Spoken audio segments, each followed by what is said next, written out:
وكفى والصلاة والسلام على النبي المصطفى الهادي المجتبى ومن سار على نهجه واقتفى سبحانك لا علم لنا إلا ما علمتنا إنك أنت السميع الدعاء أشهد أن لا إله إلا الله شهادة ترفع قائلها إلى الدرجات العلى وأشهد أن محمدا عبده ورسوله أهل الصدق والوفاء اللهم صل وسلم وبارك على سيدنا محمد وعلى آله وأصحابه ومن اهتدى أما بعد. Para jamaah rahimakumullah, alhamdulillah malam hari ini dengan izin dan inayah Allah kita bisa bertemu kembali dalam majlis yang mulia Thalabul Ilmi, tempat di mana para malaikat ikut duduk bersama kita karena mereka senang melihat apa yang kita lakukan saat ini. Apalagi yang kita baca adalah Al-Quranul Karim, yang kata Rasul, khairukum man ta'allama al-Qur'ana wa 'allamah. Sebaik-baik kalian adalah orang yang mau mempelajari Al-Quran dan juga mau mengajarkannya. Hadirin para jamaah rahimakumullah, Nabi kita Muhammad sallallahu alaihi wasallam telah memberikan jalan, memberikan konsep bagaimana agar supaya kita ini bisa selamat dunia dan akhirat. Maka Allah turunkan Al-Quran, dan Allah turunnya Al-Quran dan juga Nabi kita menjelaskan melalui hadis-hadisnya. Di antara upaya atau di antara sabda Rasul sallallahu alaihi wasallam yang memberikan penjelasan kepada kita bagaimana caranya agar supaya kita bisa masuk surga dengan mudah. Kata Rasul, hadisnya dari Abdullah bin Salam, ayuhan nas, kata Rasul, hai sekalian manusia, absus salam, tebarkan salam. Bisa jadi maknanya tebarkan salam adalah, nas di sini adalah kita sebagai orang muslim, kalau ketemu orang ucapkanlah salam. Karena itu hakul muslim alal muslim sittun iza laqitahu fasalim alaihi. Apabila engkau bertemu dengannya maka ucapkanlah salam. Mengucap salam itu sunnah kifayah. Menjawabnya fardu atau wajib, tapi wajib kifayah juga. Artinya kalau kita rombongan sudah ada yang menjawab satu orang, maka yang lain gak dosa. Nah, kenapa dikatakan sunnah kifayah? Kita nggak bisa bayangkan bagaimana misalnya kita lagi besan, jumlahnya 100 orang. Yang punya rumah berapa orang yang punya rumah? 1 orang yang punya rumah. Yang punya rumah 1 orang kan? Nah, kita tamu 1 orang. Assalamualaikum. Gantian. Assalamualaikum.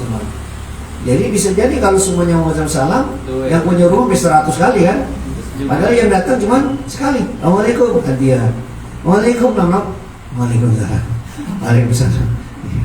Makanya dijadikan itu sebagai wajib kifayah. Namun bisa jadi assalam di sini adalah menebarkan hal-hal yang bisa membawa keselamatan manusia. Banyak hal yang bisa kita lakukan yang mengingatkan orang juga adalah dalam rangka agar supaya orang itu bisa selamat. Tetapi sesungguhnya hadis ini lebih terfokus kepada assalam di sini, mengucapkan salam. Walaupun kita bertemu dengan satu orang, tetap assalamualaikum. Nggak perlu kita ganti assalamualaikum.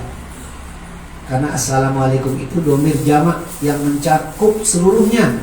Bukan hanya dia, tapi mungkin keluarganya, ayahnya, ibunya, anaknya, semuanya, hartanya. Maka digunakan assalamualaikum.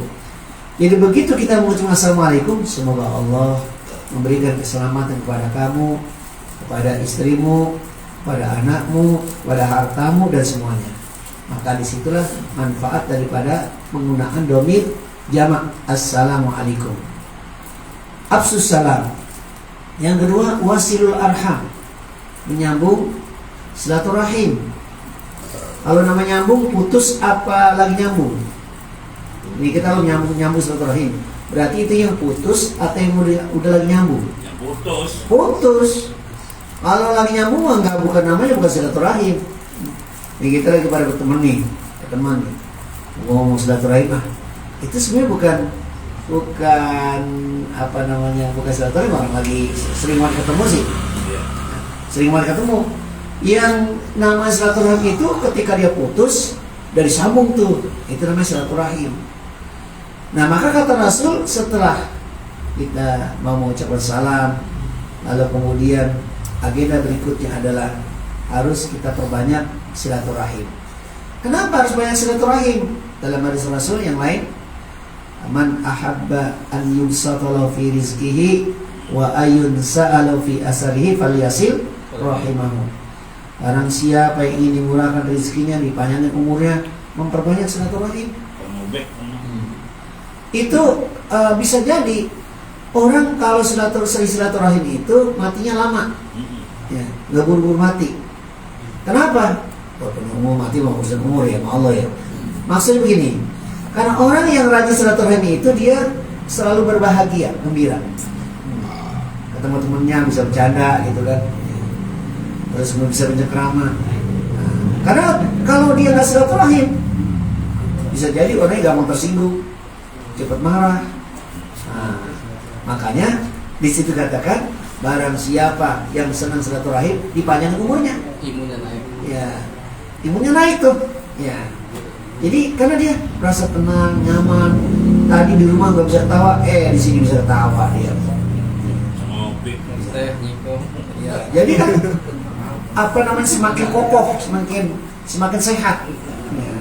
Yang kedua, orang bisa jadi dapat pekerjaan itu gara-gara dia silaturahim.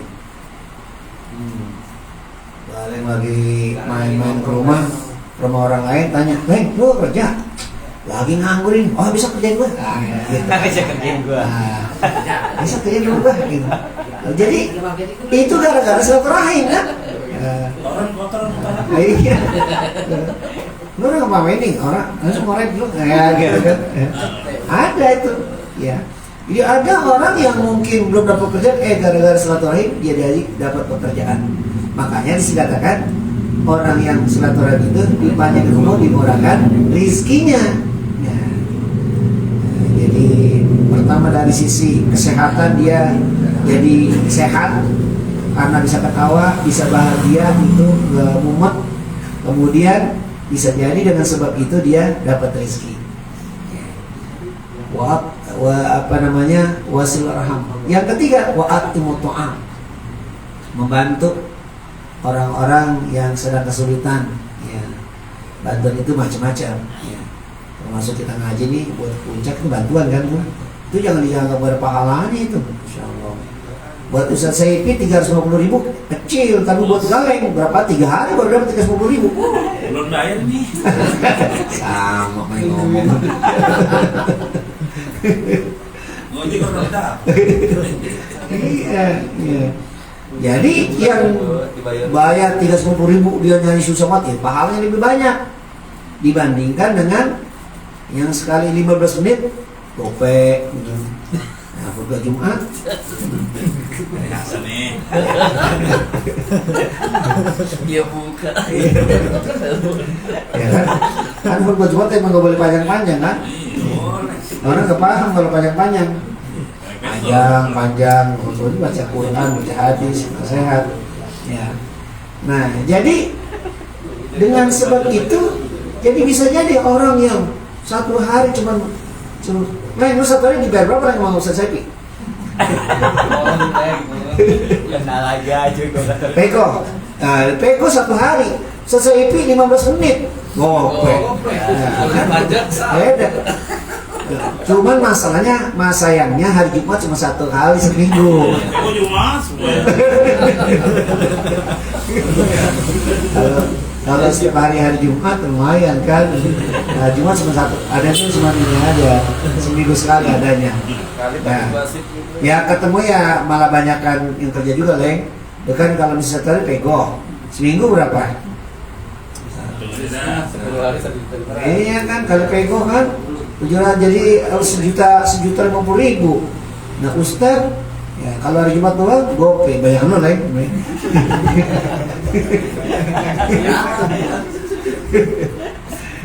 Nah, jadi wa'ati muto'am. Nah, biasanya rezeki itu ngalir gara-gara kita sedekah. Nah, kadang-kadang ada orang istighfar bukan pada tempatnya. Kadang-kadang dia ngantongin duit 2.000 sama 100.000. Dia sholat Jumat, dia sudah beramal loh, mau beramal. Tapi niatnya udah 2.000, dia mau baca kotak. Yang merah belakangan dah. Begitu pulang dia beli rokok, begitu cara rokok duitnya ternyata yang ada cuma 2.000, yang 100.000 masuk ke kotak. Astagfirullahaladzim. Bisa nyatat. Innalillahi kata dia. Jadi innalillahi kan jadi musibah kan? Kan Allah mengajarkan fa idza asabat musibah qalu innalillahi wa inna ilaihi raji'un. Kan musibah lah, ini ngamal 100.000 jadi bukan musibah gitu. Istighfar, astagfirullahaladzim. Nyeselnya mendalam. Lebih rokok maksudnya 2.000 ada. Astagfirullahaladzim. Itu kan bukan pada tempatnya istighfar ya. Kalau orang berbuat dosa istighfar lah, ini beramal istighfar gitu kan. Pahalanya dapat dari itu. Nah, tahu dia tuh. Minta kunci sama DKM bukain kotak. Ya, doa ya. Nah, makanya kita nggak boleh pelit. Ya, jadi kalau kita misalnya memberi sesuatu sama orang lalu orang itu doain lama, kita jangan udah aja lamaan doain gua, jangan biar aja. Ya, karena bisa jadi doa-doa dia itu kemudian mustajab. Ya, makanya kalau dia doa panjang, aminin aja, amin, amin, amin, amin. Doain Pak Haji. Karena bisa jadi kan begitu kita kasih dulu, terima kasih Pak Haji, mudah-mudahan rezekinya berkah. Gitu aja. Kelamaan udah sono cepet dia begitu biar aja kita berdoa. Bukan bagus lagi doain kita kan. Ya. Supaya karena bisa jadi dengan doa-doa yang dilantunkan oleh dia tuh, maka ternyata Allah kabulkan tuh doa. Ya. Karena kita nih kadang-kadang berdoa bisa jadi ada di antara kita yang doanya gak diterima. Ya. Kenapa? Bisa jadi mungkin yang memimpin doa suka ngomongin orang, hatinya dengki, bisa jadi gak diterima. Tapi karena ada yang ngaminin yang bersih-bersih, maka tiba-tiba dengan sebab itu akhirnya doanya diterima gitu. Nah, yang berikutnya wasallu bilail. Ini kayaknya yang para jarang dikerjain kayaknya nih. Wasallu bilail, sholat pada malam hari. Bukan sholat isya, bukan. Ini mah sholat malam, sholat tahajud. Ya. Isya udah kewajiban. Wasallu bilail, sholatlah pada malam hari. Kenapa? Karena banyak orang-orang sukses itu, banyak orang-orang yang terangkat derajatnya, penyebabnya adalah karena rajin qiyamul lail. Ya. Jadi ada misalnya artis, padahal dia pakai sih pakainya, nggak butuh orang. Alhamdulillah katanya. Karena saya meningkat karena memang saya selalu menjaga salat tahajud. Ya. Nah, karena gitu kan. Ya.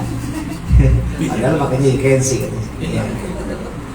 Karena memang Allah mengatakan fatahajjat bihi nafilatan lak asa ayyab'asaka rabbuka maqamam mahmuda. Ya.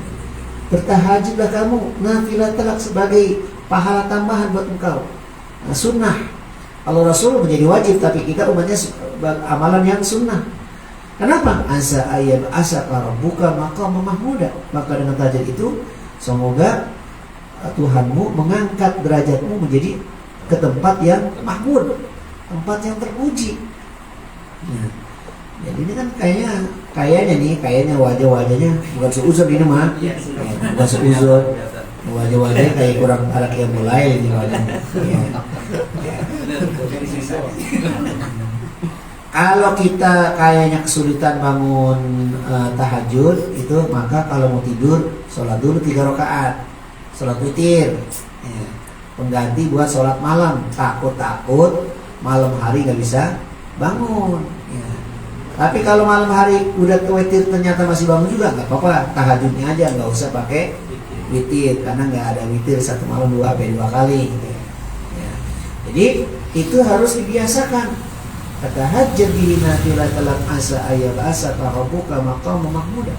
Bahkan banyak tuh hadis-hadis yang terkait dengan keutamaan tahajud, yang menolak segala berbagai macam penyakit, ya. Terus apa yang mendatangkan rezeki, banyak hadisnya, ya. Tapi kalau misalnya kita udah rajin tahajud, kayaknya rezekinya masih segitu-gitu juga, orang nambah-nambah, ya udah sabar. Itu kita yakin doa kita pasti diterima. Cuman kapan tuh dikasih sama Allah kita nggak tahu. Ya, tapi kita yakin segala doa-doa kita pasti diijabah oleh Allah Subhanahu Wa Taala. Cuman kapannya, nah itu terserah Allah, karena Allah yang tahu. Bisa jadi nih, bisa jadi ini bocah emang pantas jadi orang miskin. Karena kalau gua kasih kaya, ini bisa nggak ngaji-ngaji. Ya. Nah kan gitu kan? Bisa jadi. Ya. Jadi ini galeng dia dari segitu, ini segitu aja. Kenapa? Karena ternyata sebegitu dia rajin ngaji. Ya. Kalau dibuat kaya bisa jadi nggak ngaji. Makanya biar supaya galeng mendidik jadi orang baik, dikasih segitu juga, gitu kan? Ya. Ini memang pantasnya segitu kata Allah. Takarannya segitu. Kayak mulu. Tapi ada orang yang mungkin kaya gitu kan, sengaja Allah nggak buat miskin. Karena dia tahu, Allah udah tahu. Kalau ini orang kaya dibuat miskin, bisa-bisa nggak ibadah, ya, galau segala macam, makanya dia udah tetap jadi orang kaya. Karena dengan dia kaya, ternyata ibadahnya makin rajin, sedekahnya makin rajin, terus begitu.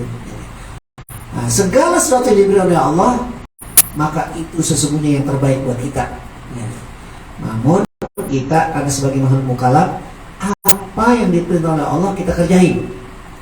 Berdoa kita kerjain, ya boleh kita kerjain, sholat kita kerjain, semua kita kerjain. Nah, tentang hasil yang kita inginkan Allah yang paling tahu. Tetapi kita yakin bahwa semua munajat dan doa-doa yang kita panjatkan pasti diterima oleh Allah.